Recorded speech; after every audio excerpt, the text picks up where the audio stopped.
Magandang araw sa ating lahat mga boss. May panibagong naman tayong video. Gumawa tayo ngayon mga boss ng sounds mga boss. Gamit itong PPE amplifier mga boss. Ito. Nabili natin ito sa online. 100 plus. At itong back converter mga boss na DC to DC. Ang input niya dito mga boss 5 volts, ang output niya 12 volts. Ito ang gagamitin natin sa pag-supply nitong amplifier board, kasi yung input niya 12 volts, kaya gumamit tayo ng DC to DC.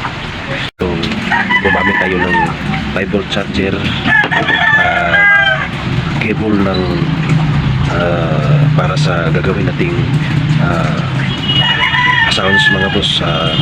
Patungong input ito ng cellphone mga boss, at isang speaker ito mga boss. Panoorin niyo mga boss. Ito na si mga amplifier board. Wala tayong nakitang mga available na mga wire na mga boss na ibang kulay, itim at saka pula, para malaman natin yung positive at negative. Puro puti lang mga boss. Tingnan lang natin mabuti mga boss kapag magtatayo, para hindi masira yung amplifier natin kapag mabaliktad. Itong dito mga boss, dito focus ito ang speaker mga boss, left and right ito, pero isa lang ang gagamitin natin mga boss. Pwede ito lang, isa lang gagamitin natin. Ito left dulo mga boss. Ito ang sa kabila, ito mga boss, ito ang supply natin pa, ang na 12 volts. Ito 12 volts ito mga boss. Itong sa kabila mga boss, ito ang audio natin. Dito tayo mag-connect ng audio para sa natin, cellphone. Ito sa kabila. Hindi pa natin ang kabilang itong DC mga boss. Ay wiring muna natin ito mga boss. Ito na si mga boss. Nalagyan natin ng charger ito. Bago natin siya lalagyan ng wire mga boss, itis muna natin yung input output mga boss, kung tama ba tayo na 5 volts siya at 12 volts ang lumalabas. Itis natin mga boss sa tester. Lagay natin sa DC mga boss. Lagay natin sa DC. Yan. Ito na siya mga boss. Pinalitan na natin ng charger kasi yung nalagay natin kanina sira. Kaya ngayon itis muna natin mga boss kung 5 volts, at saka tignan natin yung niya, voltahe. Sige mga boss. Ito na siya mga boss. Ito na. At ito na yung converter natin. Itis natin mga boss. Tingnan nyo sa tester mga boss. Naka DC tayo mga boss. Nakasit sa DC. Itis natin yung input at output niya. Ito. Yan mga boss. 5 volts yung mga boss.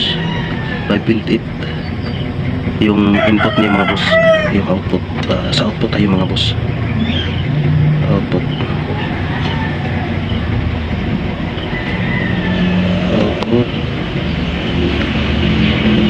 17.6 mga boss. Sobrang taas. Adjustan natin sa mga boss kasi ang kailangan natin 12 volts lang. Baka masira yung natin, yung module amplifier kapag ganyan ang voltahe. Hindi natin adjustan natin siya mga boss. Pag-adjust nito mga boss, pag-adjust nito mga boss, ito siya mga boss. Bihitin lang natin ito para ma-adjust natin ang voltahe niya. Yan. At bihitin natin siya mga boss na hanggang 12 volts.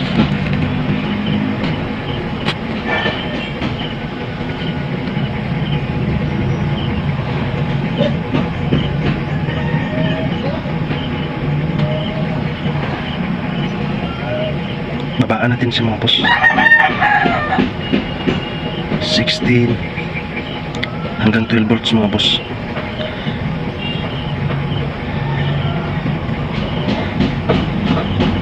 Yan mga boss.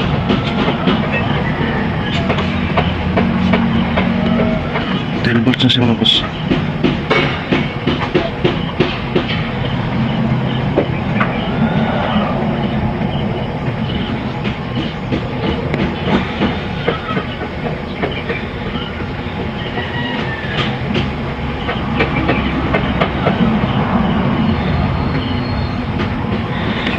mga boss, 12 volts na siya. Yan ang kailangan natin mga boss, 12 volts. Ganyan lang ang pag-set nito mga boss nito. Ito ang DC to DC converter. Lagyan natin ng wire mga boss para ilagay na natin.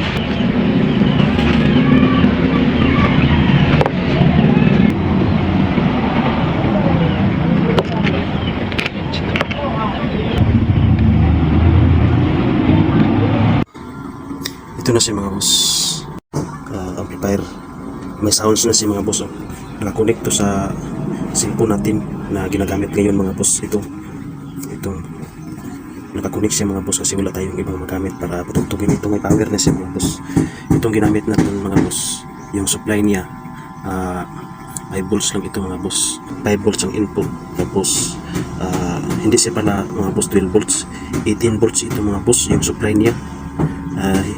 Mamatay si mga boss pinakapos kapag 12 volts lang. In-adjustan natin hanggang 18 volts para hindi mamatay yung sounds natin. Ito na si mga boss. Subukan natin. Ito si mga boss. May tunog na siya sa cellphone ito mga boss.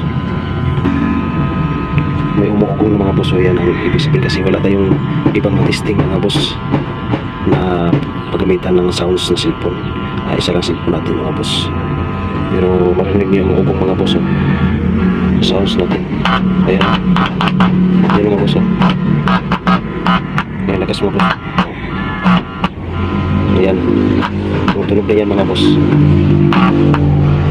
Okay mga boss, maraming salamat sa panonood.